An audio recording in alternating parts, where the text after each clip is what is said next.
Welcome to the Reflector Reflections podcast, where we journey through the kaleidoscope of human design, gene keys, astrology, metaphysics, all the things. In this special series, we're shining a spotlight on the inspiring voices of the human design community right here in the land down under. Together, we'll celebrate the incredible work they do while diving into how they experiment and navigate their unique design. Today, I am joined by the very special Kim Gould. Kim is a 5-1 generator with an emotional authority. She also has the left angle cross of demands. I've been saying to people, Kim, often these names are very like, ugh. But Kim is a respected expert, and I'm going to say that expert in the human design community down here, actually all over the world. And she specializes in many things: planetary archetypes, asteroids, all types of things, and how they kind of link into the human design bodygraph. She's also really known for this work on dwarf planets, and she really brings a unique understanding to these celestial energies. She's also a speaker and a teacher, and she helps individuals explore their charts, mine included, align with our life purpose, and navigate these challenges that we have through this lens of, astrology, human design, and all the metaphysics. And she does this via her beautiful community, which I'm grateful to be part of. Love Your Design. Welcome. I know you do so much more than that, but... No, thank you, Annie. That was lovely. I enjoyed that. Thank you. I was like, where do we even go? Where do we even go with some of the... what are you, 30 years into this, 20 years? No, just over 20. Yeah. Yeah. Yeah. It's long enough. It is. It is. A long time. I want to start us off, and I want to take us back, if I may, of the story, if you don't mind sharing, of how human design found you, or you found human design. It was kind of almost pre-internet, right? So to get a sense of what it was like then, so this was 2003. So, obviously we had the internet then, but it was fairly basic. And I was writing articles for a US-based magazine on indigo children. Remember them? Yes. And so, and it all seems really old-fashioned now, but I would, send them the article, and they, every, I don't know, month or whenever it was published, they would send me in the post a copy of the magazine. And I opened the magazine one day, and there was a human design mandala in it. And it was an ad from Karen Curry, as she then was, Karen Parker. But just that image, I was like, oh, that. And I'd been trying all kinds of things. I'd been training in kinesiology because I was a lawyer, but then I got chronic fatigue, and I went into the forest, and I was in the forest just hanging out with my shamanic girlfriend doing stuff, trying to figure my life out. And I was actually studying a whole lot of things because I was trying to find what I wanted to do. And I was being very impatient because generator. But I saw that mandala, and I was just like, there it is. Hello. Oh, hello, friend. And so I made the large investment of telephoning the US. And the only way that I could learn human design at the time was through what we called then a correspondence course with Zena Dixon. So I contacted her, and she posted to me a big package, which I still have stuck here. Still got it. Oh, wow. This So was cool. my first course, along with CDs that came with it as well, which I still have. And that was an extraordinarily comprehensive and quite technical introduction to human design. So I holed up in my living room. I barely left the house for 3 months. I just could not put it down. I bought a copy. There was nothing. It wasn't like there was nothing. That was all I had. I went to the local New Age bookstore, as we called them then, and I bought a copy of the original copy of, I've moved it now, my old Wilhelm I Ching, which is completely falling apart. because the gates, there was no way to know what the gates meant. The Rei Ching wasn't even available. There was nothing. So yeah, that was my kind of introduction to it. And it was great, right? Because there was no one else in Australia. There wasn't almost no one else in the world back then. Like there were so few people. And Zeno mentored me. But because there was no Zoom or anything like that, we used to get on the phone and we couldn't do it very often because it was expensive to call internationally then. So, and even email was fairly, I don't know, I suppose we had email, but all of that was kind of, not very common back then. So, yeah, I used to talk to her on the phone periodically and she would just say, Kim, just wait. You're doing it again. Just chill, wait. For years, she said that to me. Yeah, so that was kind of my introduction. But that was 2003, right? 2005, Pluto got demoted and all of those dwarf planets got discovered. Yeah. Like 18 months after I started. And I was like, hang on a minute. Wow. New planets. Yeah. What a story. And I know how much that cost to dial internationally. And even when you think about dial up back then, of even if you had stuff, Yeah. I can still hear it in my head as well, that and waiting. And Yeah. I've spoken to some others very briefly, not in depth, about the journey, the different journey that we've taken for us who have access to all sorts of materials, and the overwhelm. Yeah. Whereas there's a different level of overwhelm, I could imagine, when you were doing that, because of that, I need to know more, I need to know more, I need to find out more, but also being forcibly, you've had to sort of like feel into it yourself. So And that's exactly what I did. I literally felt into it. I studied the I Ching a lot because I could access information on the I Ching. I studied astrology a lot because I could get the materials on astrology. So I went into it through those elements, the chakras, and not so much the Kabbalah. That's something I did more recently, but that was kind of my way to understand it. It was because those things were accessible.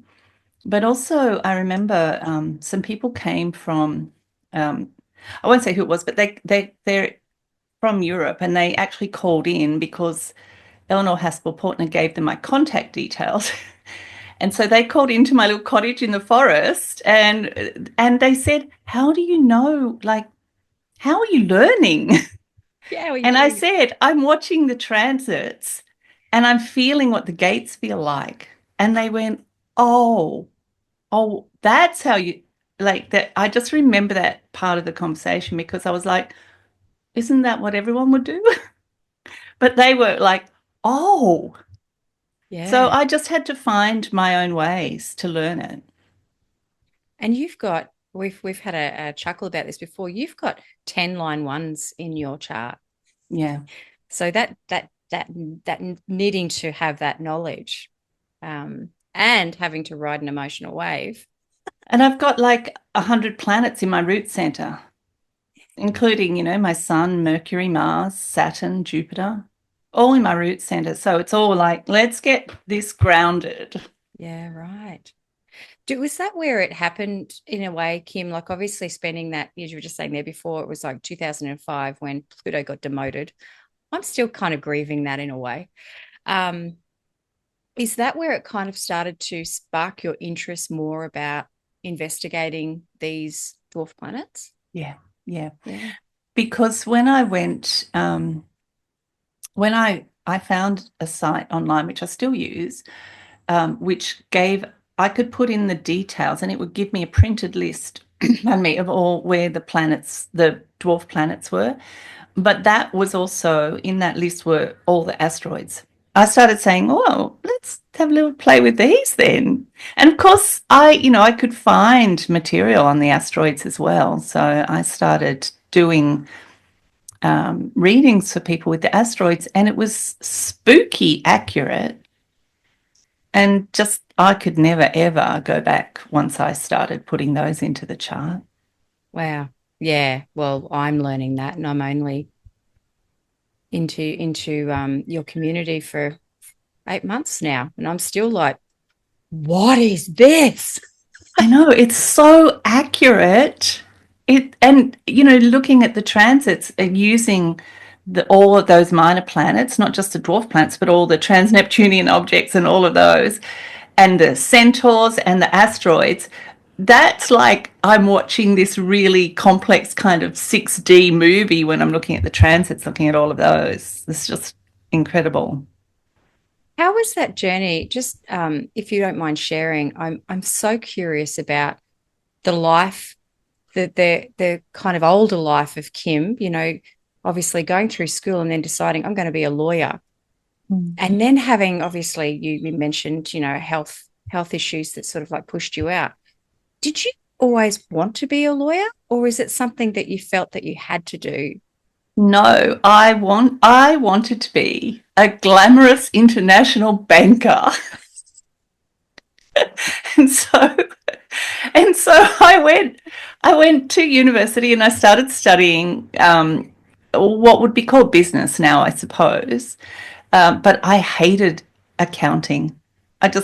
It just bored me to tears. So I had to do some introductory law subjects in my business degree, and I passed them without studying. So I thought, I know, I'll go and do law because I didn't like studying that much. And so I changed over and did a law degree. And, the thing about law that probably people don't really think about is full of stories. Yeah. Like I used to love reading all the cases because they were just these remarkable stories. And it was culture, it was society, it was things that were important in people's lives. So to me, it felt much more alive than the kind of business side of things. So I really love that. And I was a litigation lawyer, so I was in court telling stories. That was my thing. I was just telling stories all the time. And I can imagine that your personality would have been at that time suited to that, because you would have dug deep. You would have Yeah, researched, dug deep, and yeah, found all these hidden gems, and you're still yeah. doing it. Yeah, I used to spend a lot of time talking to my clients and really getting to the heart of things. And I also, do you know what I also love? I used to really love explaining it to them so they understood what was going on. And because so at one stage I had my own practice. A lot of my own law business. A lot of people would come to me from the bigger firms because their friends had told them if they came to me, I wouldn't treat them like they were idiots. I would sit down and explain it so they could understand it. And of course, I see that in the human design as well, how much I enjoy saying, let's make this really simple so that we can actually understand it. And I know, me personally, I've absolutely loved that, because it's like a fresh set of eyes of Mm. someone who's got all this lived experience through it, and the way that you guide us through some of these concepts. It was like, I remember going through it and thinking, oh my gosh, this is just landing so much differently and so much richer Yeah, and deeper. yeah. And I couldn't get enough of it. And I've just loved it. Oh, I'm glad. I'm glad about that because I always look at something like I'm this really kind of naive, innocent, uninformed, like that's just the eye that I take to anything.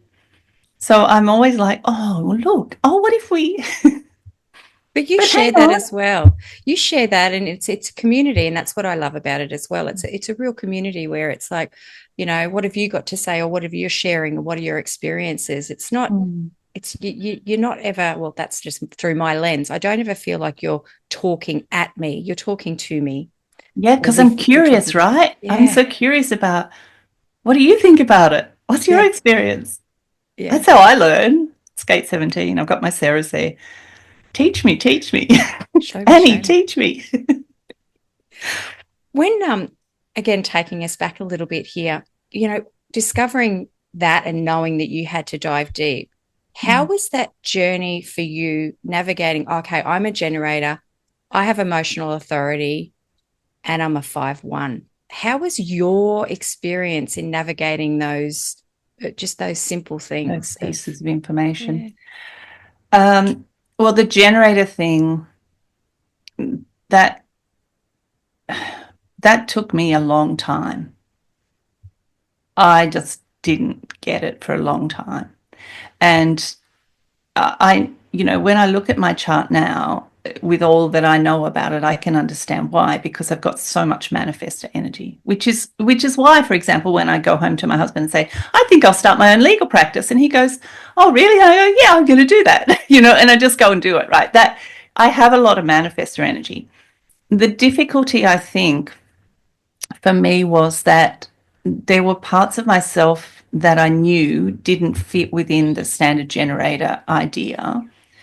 And the reason I think it took me a long time was because I had to find the way my generator, my sacral center, worked within that construct, where I knew that if I got that sense that I needed to do something, then I needed to do it. Mm. But what I what I was really pulling out of that was this kind of panicky fear of missing out kind of energy that I think a lot of generators get caught in, which is, I've got to do something now, I should be doing something now, or I have an idea, if I don't act on it, I'm going to lose it. Or so the trust in timing was a massive part of that for me.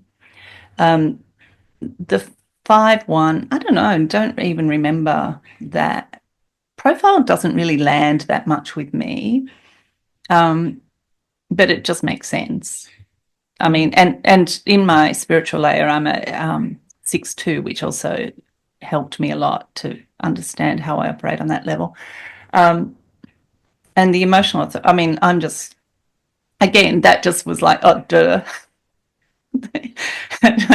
That just kind of made sense. But the generator thing, I think the thing that was possibly the most helpful, the most kind of groundbreaking, I suppose, in a way for me, was the mutative pulse.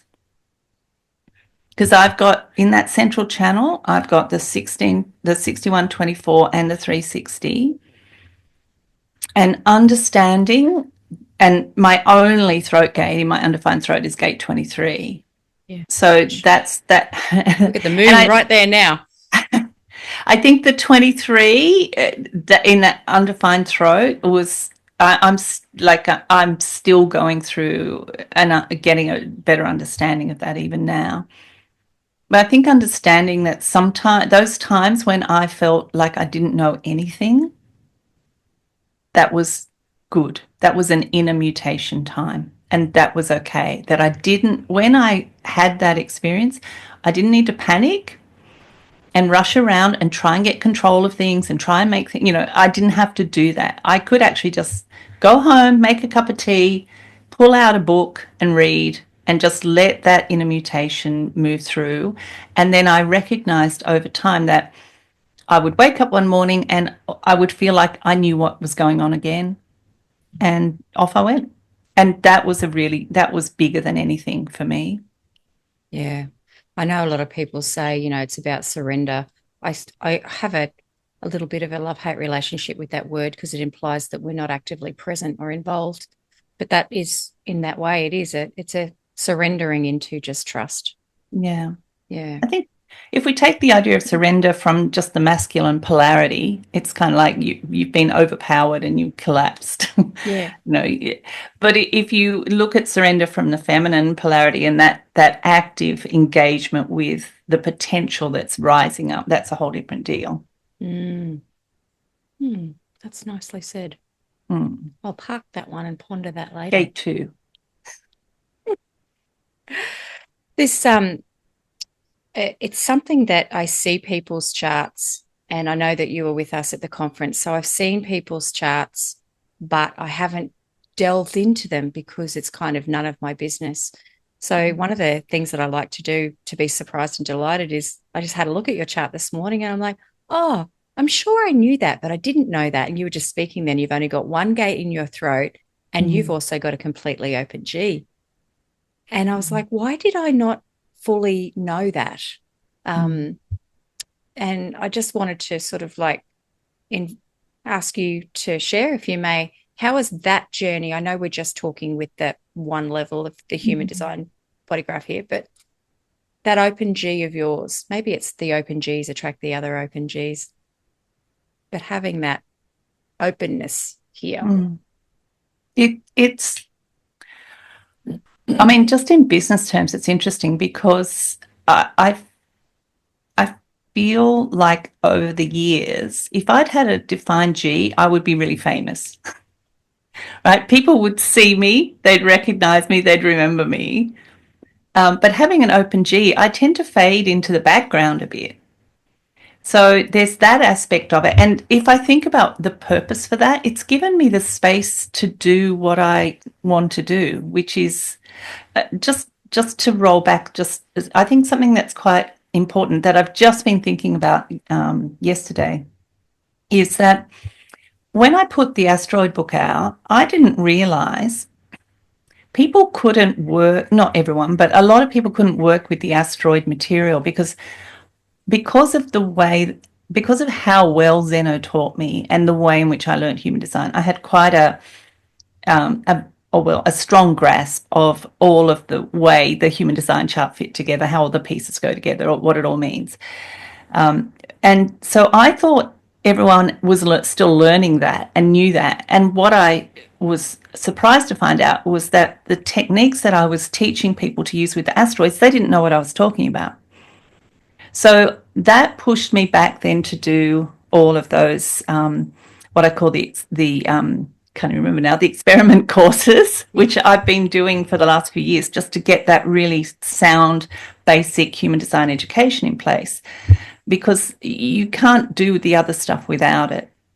And I think that if I'd had a defined G center, I wouldn't have had the space to do all of that stuff in the background that I've been doing. I would have been out there kind of stuck in. I remember Richard Rudd said to me once that he felt that, hopefully he said it publicly, but I'm sure he won't mind me saying, the stuff that's in his Gene Keys book, he's stuck with that because that, and he said, I wrote that book a long time ago, but that's the book, and so I think I would have been stuck with stuff, and I'm glad I wasn't, because I've just changed and grown and developed my understanding of human design so much in that time that I just think that open G's really given me the space to do that.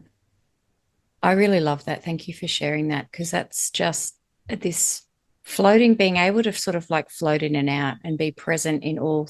And you were even saying there before, just I'm actively curious in how that's landing for you. Yeah. And having those defined areas, you probably wouldn't have had that spaciousness to be able to hear. Yeah. And the undefined throat as well. I mean, how am I teaching? I have to manage that for myself. Yeah. I don't have the capacity to frame the space.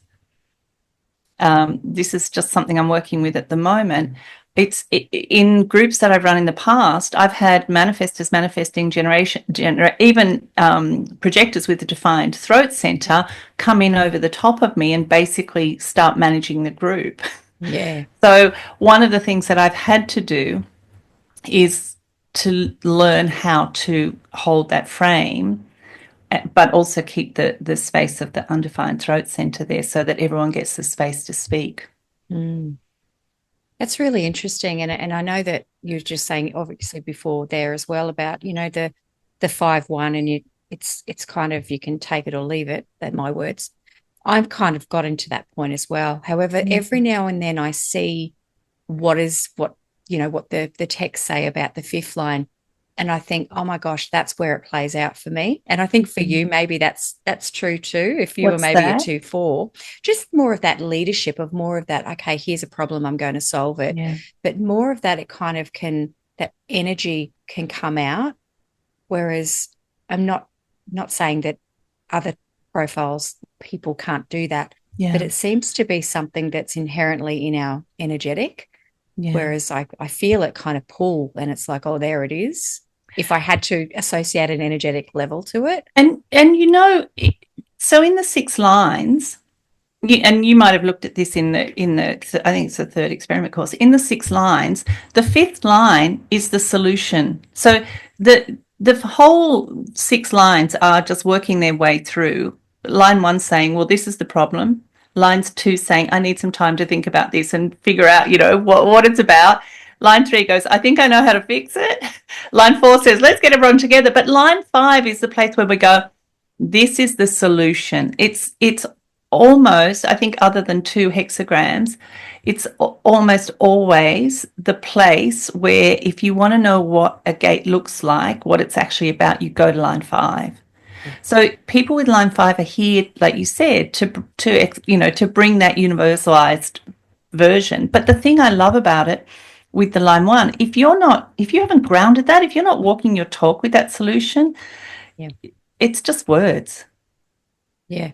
So that's the biggest challenge for me with the 5-1 is you've just got to be on the ground living it, not just trying to tell other people to do it. I have found that from firsthand experience. Yeah. And now in hindsight, you always look back and you're like, oh, that's exactly what it is. Yeah. And even now, that's again what I love about your community. I'm filling some holes in my foundation. That's how it feels. I'm filling these gaps of thinking you thought you knew it, but now you're taking it even deeper to actually really and journey through different parts of it, which is even more solidifying. Yeah. To just go, have a look at this. Yeah. Which is exactly what I wanted to do. And just to let that go out into the world, like, just to let people come and learn that and then go out and do their thing in the world with it. Yeah. And when did you decide? I think I've heard from you started doing the blog, I think before you even started creating all of what you've done to share with people. Actually, that might be incorrect. Would you like to share how you kind of then went, I'm going to universalize this a lot more? Yeah. Oh, I was actually writing a blog on Live Journal called The Journal of Light Being from, I don't know, maybe around 2000, the year 2000.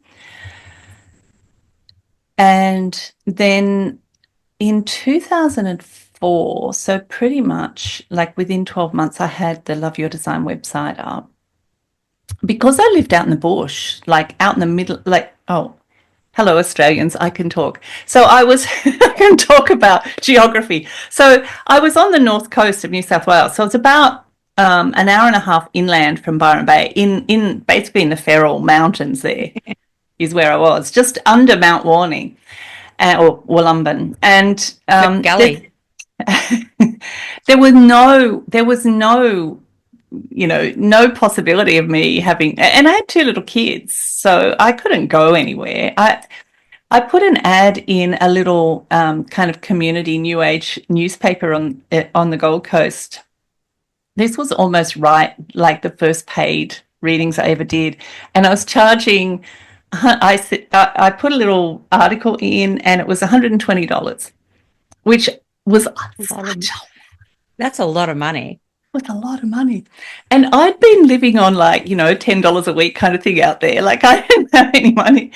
And I got 10 letters. So going back again, right, to these old technologies, I got 10 letters from people giving me their birth details and including a check for $120. So I had in a week $1,200 turn up on my doorstep. And I was like, whoa, this is incredible. But I was too scared to do, and hello, OpenG and Undefined Throat. I couldn't do like spoken readings for about 2 years so I was doing written readings. I was looking at the chart and sitting down and just writing the reading. And I did that for a while until it started to really sink in for me. And I felt that I was okay to start actually talking to people about it. I can't remember what you asked me. And then, so I started writing my blog in 2004 on Love Your Design. And did it just keep going from there?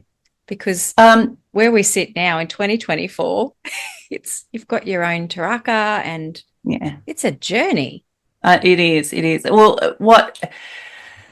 because I've got all of that, weird knowing circuitry, it took about, I think, 2 or 3 years before I really found my voice, and I found that I could actually speak to people in a way that people knew what the F I was talking about. Yeah.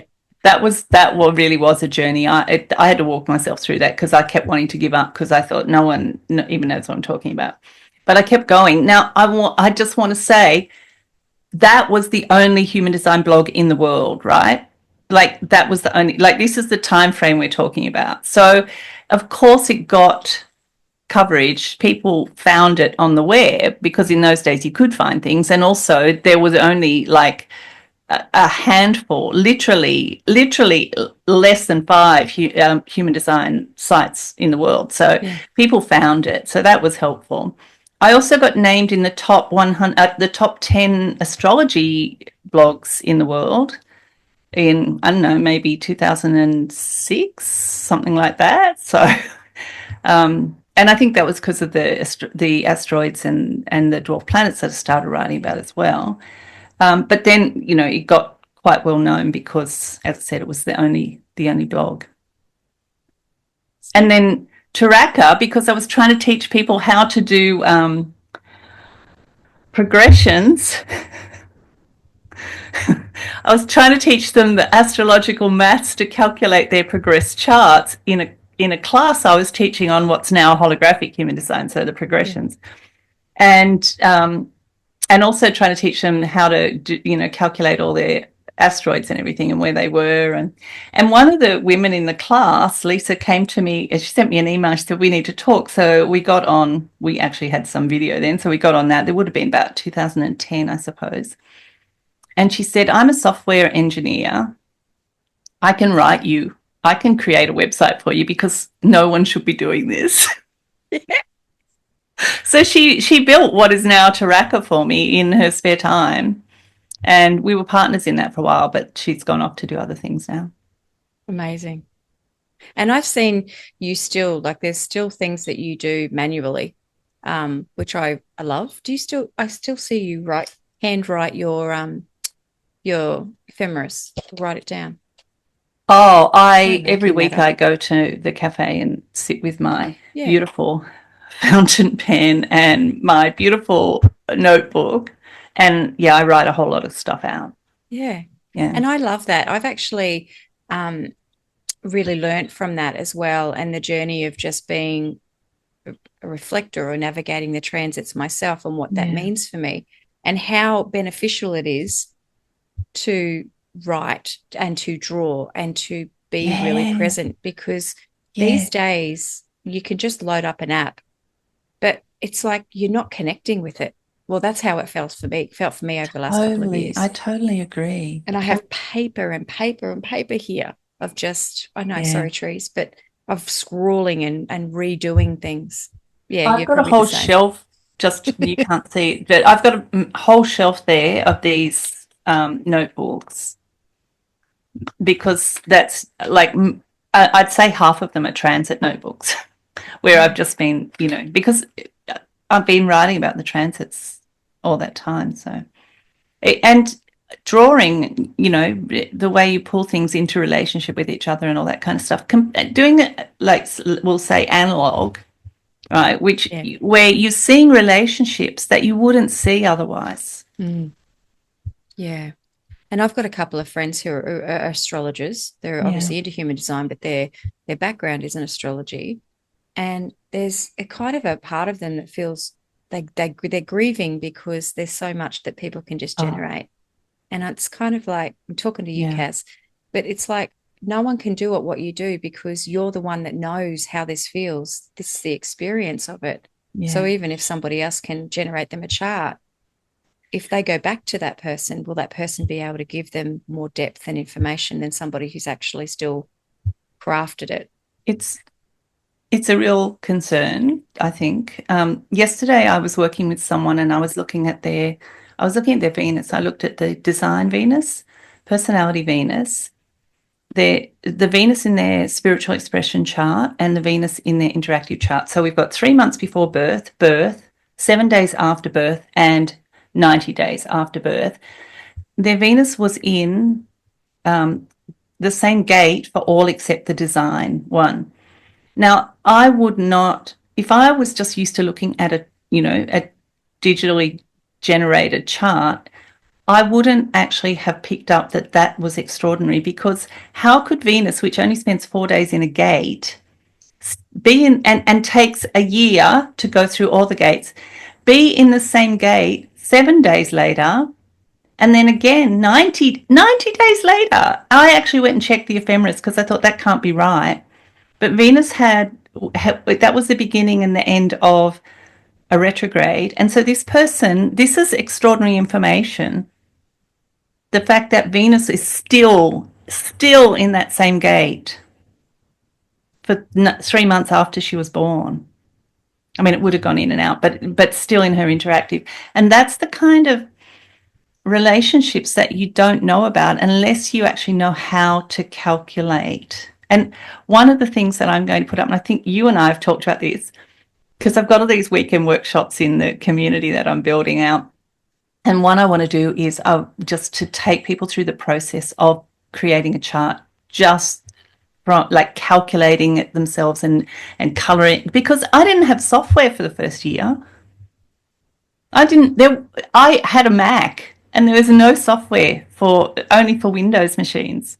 So I had to do all my charts by hand for the first, I don't know, year or so, 18 months, something like that. You learn a lot from that. You so do. And I'm stepping up into that lately of just going, okay, little reflectors, you want to look at your transits? Okay, this is how we're going to do it. And realizing this first little what is it, like a little cohort that we're running, they're realizing how difficult it is. That it's not hard. It's just because they're overthinking it and they're not exploring it, and how these decision-making processes that we all have where we've got to slow down matter. So it's like, okay, my work here is to show you that it can be a really heady thing. But until you show people, until you experience it yourself, you can't meet yourself there, can you?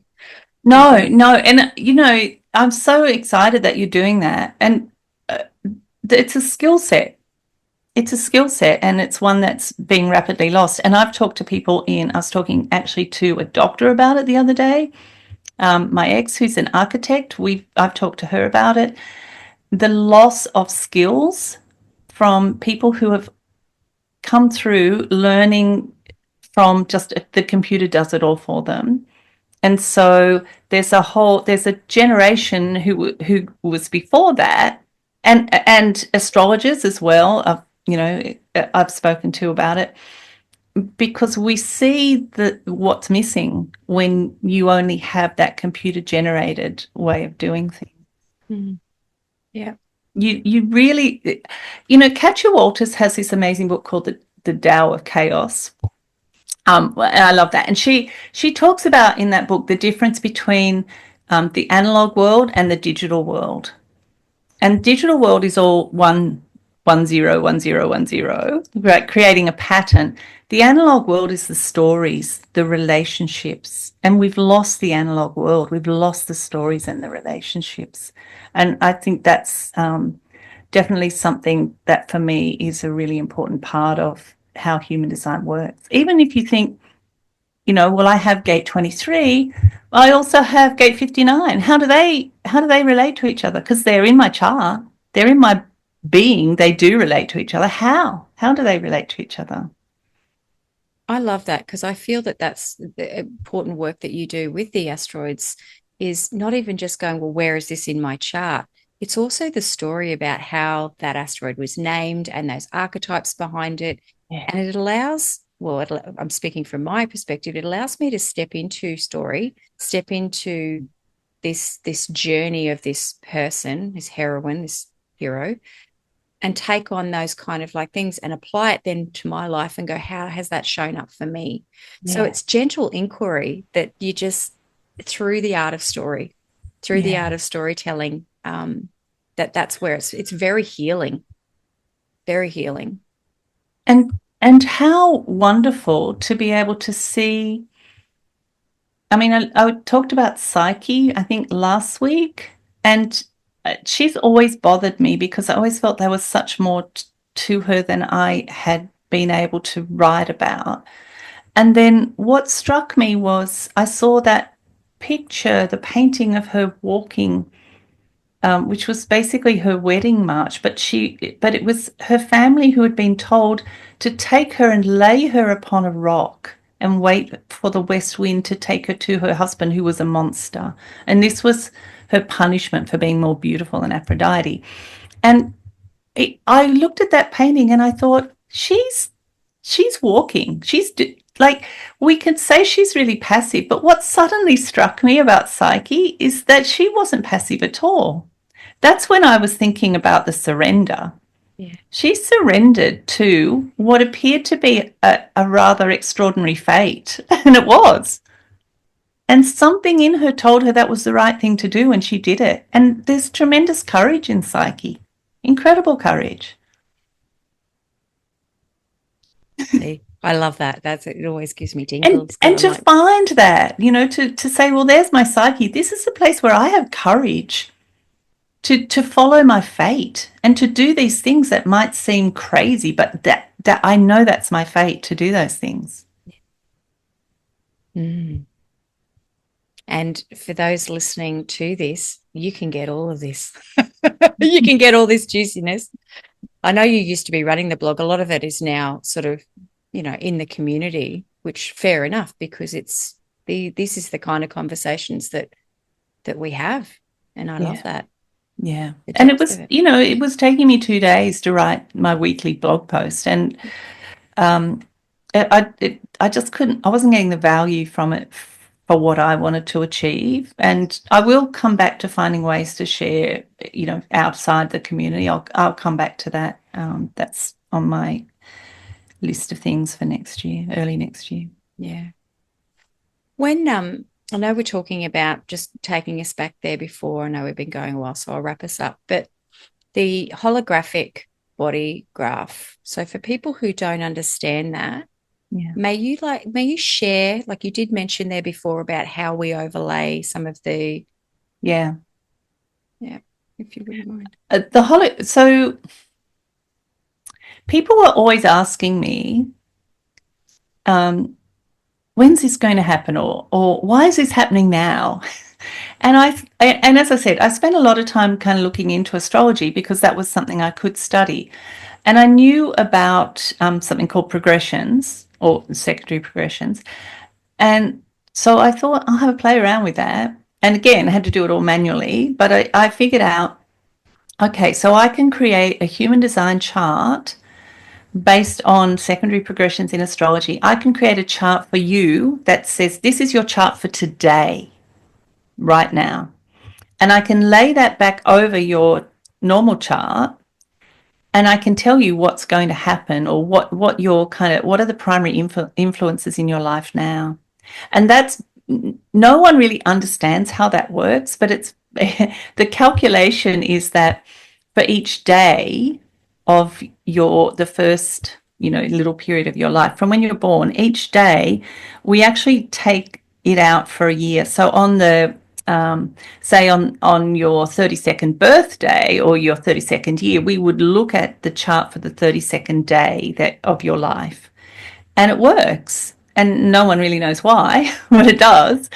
So I created it took about 5 years for me to perfect it, because what I found, for example, was that the sun and the earth in your holographic chart will stay in the same gate for 5.5 years, just the same way that they stay in the same gate for 5.5 days.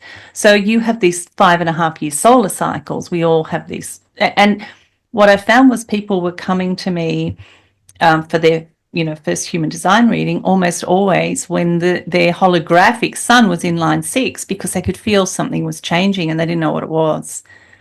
So, and the moon moves in the holographic layer, the moon moves about 3 times a year. So you can track that. That's kind of the fastest thing. It can be a bit frustrating because it's like, okay, your Mercury's just moved in your holographic chart. It's going to be there for 4 years in that gate. And you're like, when Mars moves in the holographic chart, people's lives completely change because Mars spends 10 years in a gate. Yeah, So right. when it shifts in that chart, you know there's change coming. Yeah, yeah. So I don't know, I hope that makes No, sense. that does. And just again, I'll just add on to that. You can run your free chart through the tracker software, can't you, Kim? Yeah. You can, so you can see this. What is that? I'm not sure if, do you know, I don't even know if the holographic's included in the free one. I'll scrap that out if it's not. I I don't know. can't Go remember. check it out. Go to Yeah, go check. tracker.io and check it out. It's also so visually beautiful. Like Yeah, I love I just love looking at the chart in your system. It's not just thank white and you. boring. And And you know what? You haven't got all that busyness because I can't deal with the visual busyness. yeah, I can't deal with having all of the things, all the words, you know. Um, but what is there in the free one, of course, is all of the asteroids and the dwarf planets and all that kind of stuff, and the multidimensional charts are there as well. So yeah. And that's a rabbit hole in itself. I know that I yeah, can yeah, share at the conference that was there's the just chatting with some of the people after had your session, and they were like, oh my gosh, oh my gosh, oh my god. It was like, yes. and it is like for me that's a big project that I want to get to because I started doing the course in the community and it was so overwhelming because the level of the understanding of the the consciousness codes that sit in the multidimensional human design system is mind bending.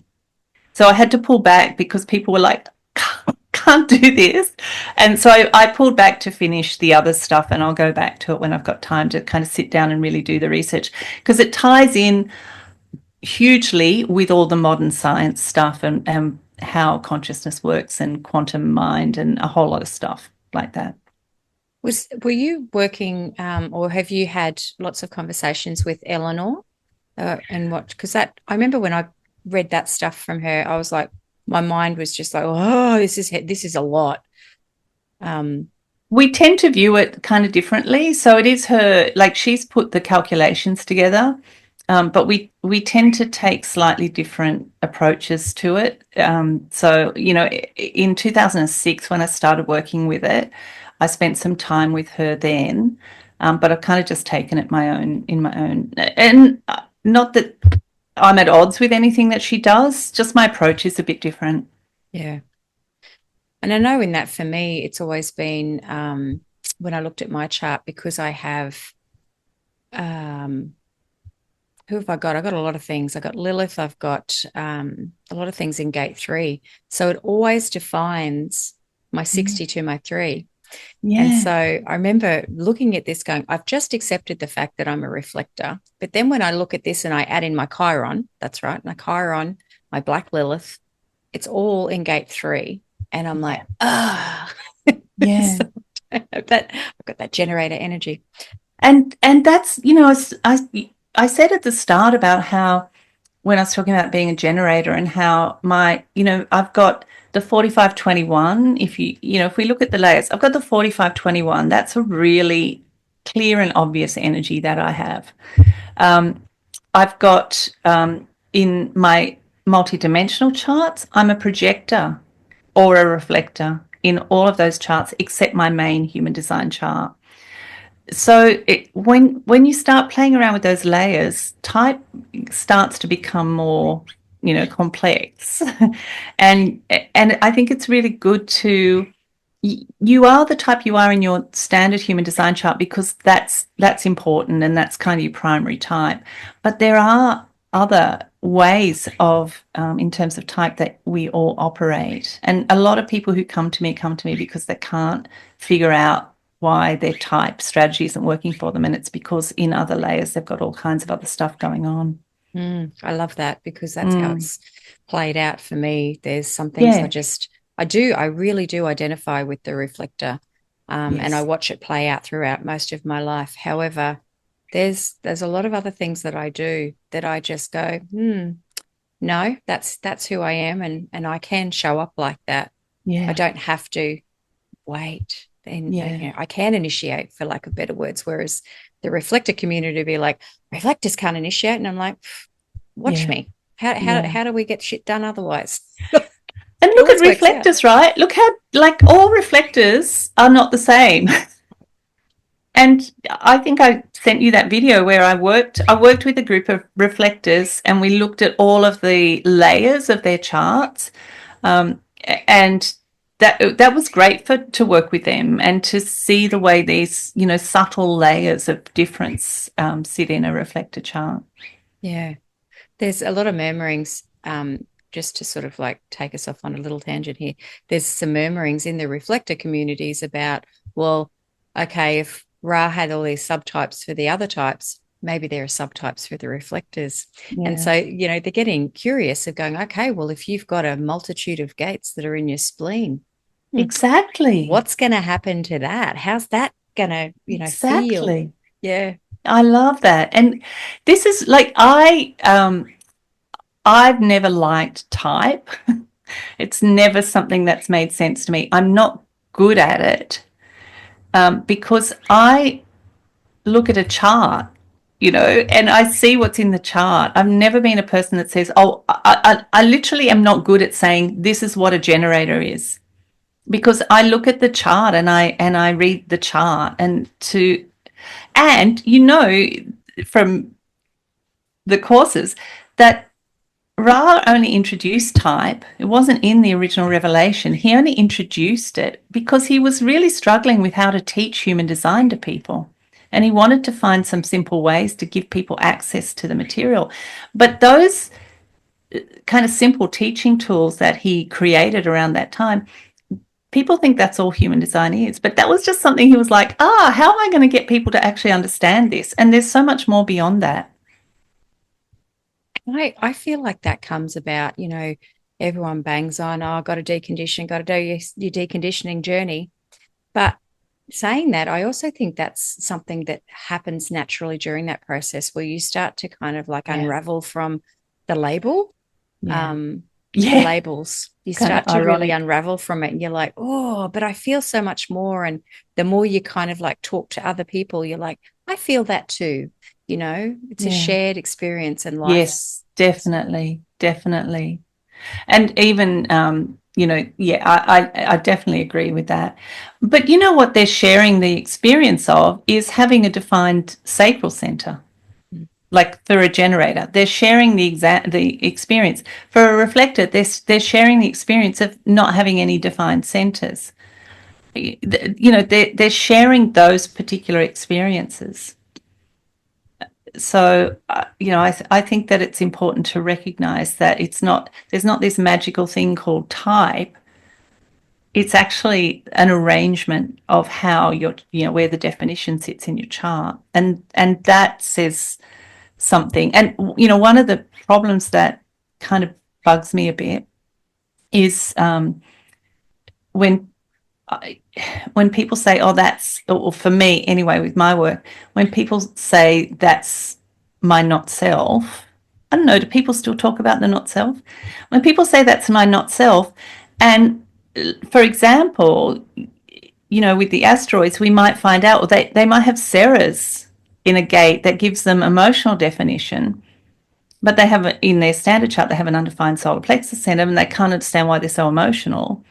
And it's like, oh, that's my not self. But they actually do, because of Ceres, have a defined. So when you start looking more deeply at the chart and the way things are connected, and, where the bridge gates are, and, which areas are getting access to the throat and all that kind of stuff, the whole experience of deconditioning shifts way beyond just the simple strategies for the type. Oh, so much so. And, just even understanding where all those many, many, many asteroids sit. There was this journal thing that I wrote when I was starting to sit with it, and I actually wrote my open centers, which I have 2 of. They're never like completely open, because I have friends in there. I have many friends in there. Do you know? Yes. And it was like this moment of going, yes, there's a lot in those open centers. There's a lot of things. And I get excited because, that they've got murmurings that there's, maybe more planets out there. I'm like, what's coming? Yeah, I love it. And there's when I started the community, so I basically had a nodal return from when I started my business, and I had this really strong feeling that the next 20 years, so the next kind of nodal circuit, was going to be in the community that I created, because I have at least 20 years of content to share. And that makes me feel so happy, because it's like, it's just so, there's so much to explore and experiment with, and play around with and share. I love that. It's also, and we sort of say joke, we just go, we're going top level here, but that cross of demands is very much about not demanding, but providing for community. There's so much in that about community, isn't there? Do you know? Do you know what kind of bugs me about the names is, I people who have like the cross of the vessel of love, for instance, they're always like, "Oh, I have the cross of the vessel of love," but no one's going around going, "I have the cross of demands." Because but the ones that people put it on their bio, right? Because they're the ones with the lovely names. So I think the names are, yeah. I mean, I just think the names are pretty ridiculous. I'd even have to go and think about it, but I know that for me, that sense of what is it?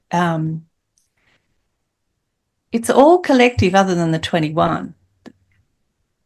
So 21's the only communal gate in my incarnation cross. That's all I've collective always, energy. yeah, I've always just sort of thought it's really about having that drive to help others. Um, Well, it's got yeah, the 58, so that's kind of open, and then the 48, you got the depth that you want to yeah. share, and yeah.